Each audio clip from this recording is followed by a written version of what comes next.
Hey guys, I'm Unique Love and I'm here with the Storytime video.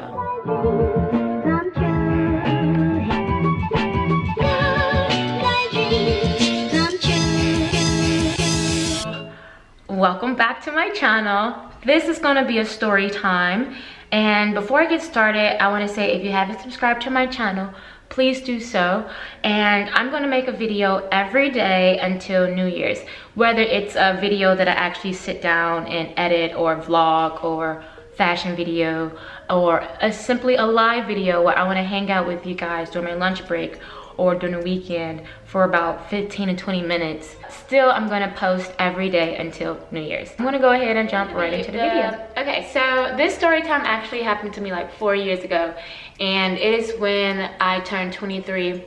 I have always been obsessed with the Egyptian culture and Egypt and all this kind of stuff. So for my 23rd birthday, I had made quite a bit of money when I was living in South Africa working as a model, and so I decided when I turned 23 I'm going to take myself to Egypt. And so I went to Dubai first for a few days, and then I flew over to Egypt the day of my birthday. And I'm going to insert a bunch of small little clips because I found all these videos on my computer, and I'm like, oh my god, I'm gonna share this with you guys. The reason I want to share this video is because it's one that makes me happy to this day, makes me smile and still brings tears to my eyes. And it talks about the power of prayer, the power of being nice to people. So this story time is to encourage a lot of you out there about keeping the faith. So first things first, I made the conscious decision to go to Egypt alone. So in Egypt, they had like a revolution the year before. Bunch of violence and all this kind of stuff happened, and the next time for voting happened to be during my trip. So that was a bit scary, but it didn't necessarily bother me because I'm like, okay, whatever. As you guys see clearly, I like playing with my life, but nothing bad happened. Thank God. Anyway, so when I first got to Egypt, I was staying in downtown Cairo, and it was my first day, it was my birthday, and it was, you know, just like a really happy day for me. So when I decided to stay at a hostel, like a hotel hostel. And the hotel hostel that I stayed at was not fancy, and it was really like a lower end place. So when I get there, I'm their only guest, and it's a guy who owns this hostel. So it was a bit awkward, like, okay, no one else is staying here, I get it. No one else is here because of the whole political stuff y'all got going on. You're gonna hear the train in the background, and I'm not gonna edit that out, so I hope it doesn't bother you. I told the guy, I'm like, I really want to dress for my birthday. It's my birthday today, and I really want to take a cruise on the Nile River and all this kind of stuff. And so he's like, okay. And he's like, how are you gonna get there? I'm like, I don't know, I guess I'll order a taxi. So then he was like, okay, I can order you a driver. So then he gets me a driver, whatever. And so I tell the driver, I'm like, can you please drop me off somewhere downtown? He's like, actually, I'll come with you to help you shop for the dress because most people won't speak English and they're gonna more than likely try to rip you off. And I speak the language, blah, blah, blah. I'm like, oh, that's really lovely of you. So my driver, he is with me the whole time, walking around. We go to like literally 10 different shops because I also had a budget. And I wanted my dress. So we going around these different shops, and eventually he talks to guys and all that kind of stuff, and I end up getting me like the perfect dress that I wanted for my birthday.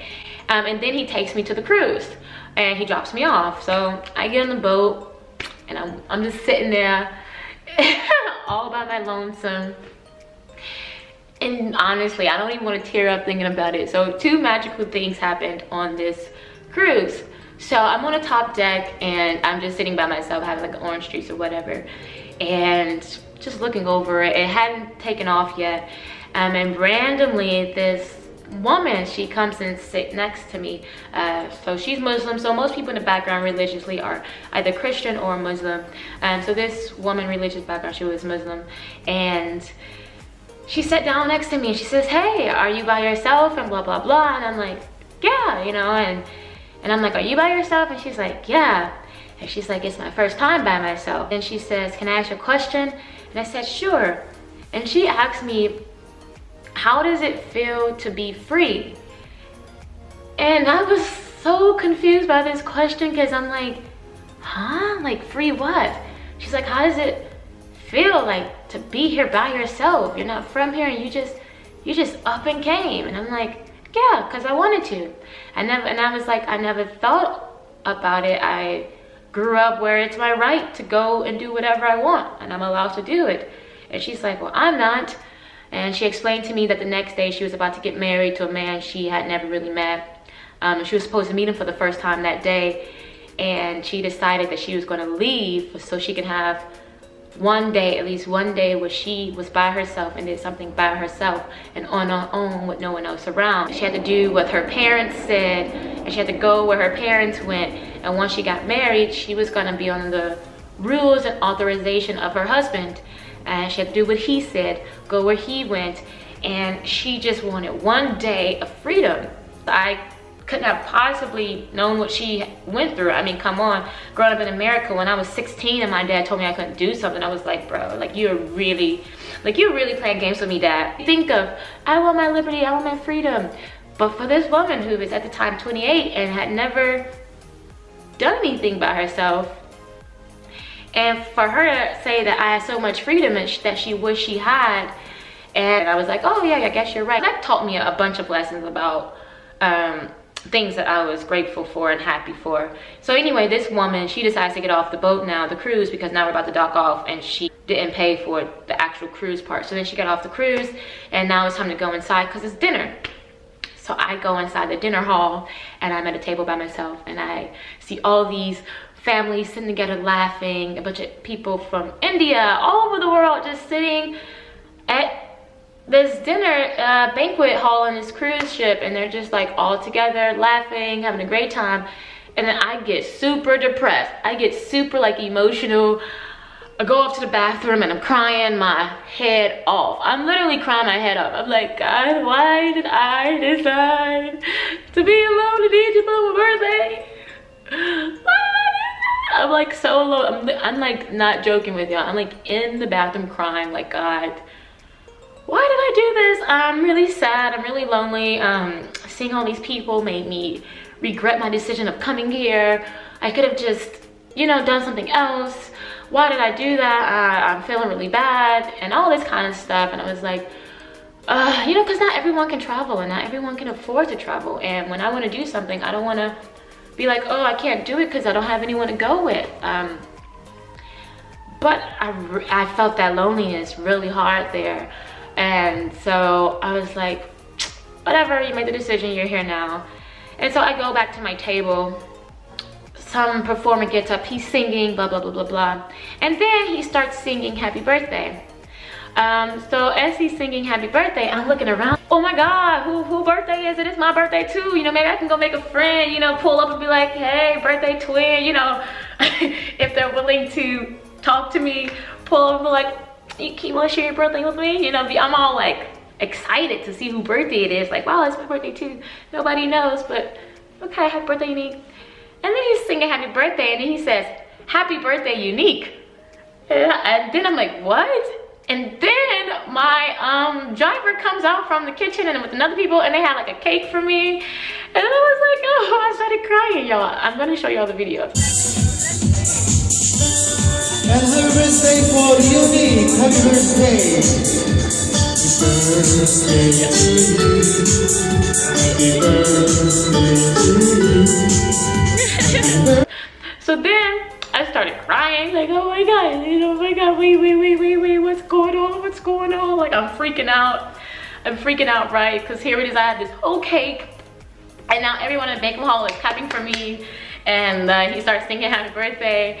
And as I'm still crying, next thing you know, some women, I don't know who they are, where they're from, they were older ladies, had to be like older than 40, and they're just dancing, and then they come up and they pull me up, and then I go up and we're just dancing together, and then they start throwing all this beautiful, like, spraying this confetti, so I don't even know what it was, like powder snow, I don't know.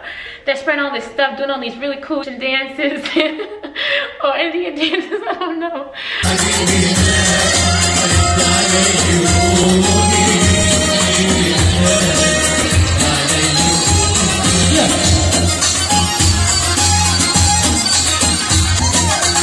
But I'm having such a good time dancing with these people. And then I down again because I'm like, oh my God. Like, 5 minutes ago, I was just crying my head off, talking about how alone I was, how no one knew it was my birthday, no one was there to celebrate with me. And next thing you know, the whole entire banquet hall is celebrating my birthday with me. What? I was like, God, you work so fast. I was like, you work so fast, God. I was like, oh my God. I was like freaking out. Like, how did you work that fast? How did you hear me that? Like, you really hurt me? So it turned out my hostel had called the cruise and told them that I was going to be alone on my birthday, and that they would appreciate it if they recognized that I was there.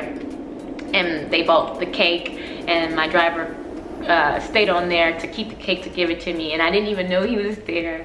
A little sneaky man. So, and my entire time in Egypt, y'all, is such a blessing, because like a bunch of crazy stuff was happening, but everything always turned out for the better right away, and so many random acts of kindness of people. So I'm giving this story time to share that, one, God hears your prayers, because I was already feeling lonely and already regretting going there in the first place, but seeing all those people and me being super alone just really hit it for me. I was like, oh, why did I do that? Oh, you're so stupid. But it's to say, you never know who's looking out for you, and you never know what, if you are praying for something, and if you are putting it out there, some people want to say in the universe, through your prayers, through your faith, or if you want to say it was just a coincidence, they just happen to be nice people. If that's your take on it, then still it's a blessing, because the fact that people don't know you, but you can still get a helping hand, how magical is that? How great is that? And how good does it make you feel? And it makes you want to pay it forward. So if I had the opportunity to be that nice person for someone in a day, I've always taken that opportunity to do it, because there have been countless of times in my life where strangers or people have done great things for me without me even asking them, or without me even having to say anything. I literally just prayed and it happened. So I always try to pay that forward. So I hope you guys enjoyed the snippets of the videos or my pictures and my story time. And I would like to hear from you. Have you ever had a situation where you were complaining about something or praying for something, and next thing you know, it just happened out of nowhere, like randomly? And I encourage all of you, if you have had that type of situation, to pay it forward, to keep that type of good energy and that good positivity going and flowing until the next year. Because you never know. Think about what somebody may be going through right now for Christmas. If you know a family in your neighborhood who have kids and you know they don't have enough money, or if you know someone who may not have food, so they may not have a good Christmas dinner, just try to just think in the back of your head, think about this type of stuff, and try to pay it forward if you had a really blessed year. Try to think about those moments where you were really blessed, and just keep that going and keep it going into the next year. So that's why I wanted to make this video, and I want to say thank you guys for watching my video. If you haven't subscribed, please go ahead and subscribe, and I'm going to say, as always, thank you for watching, and I'll see you tomorrow. Bye.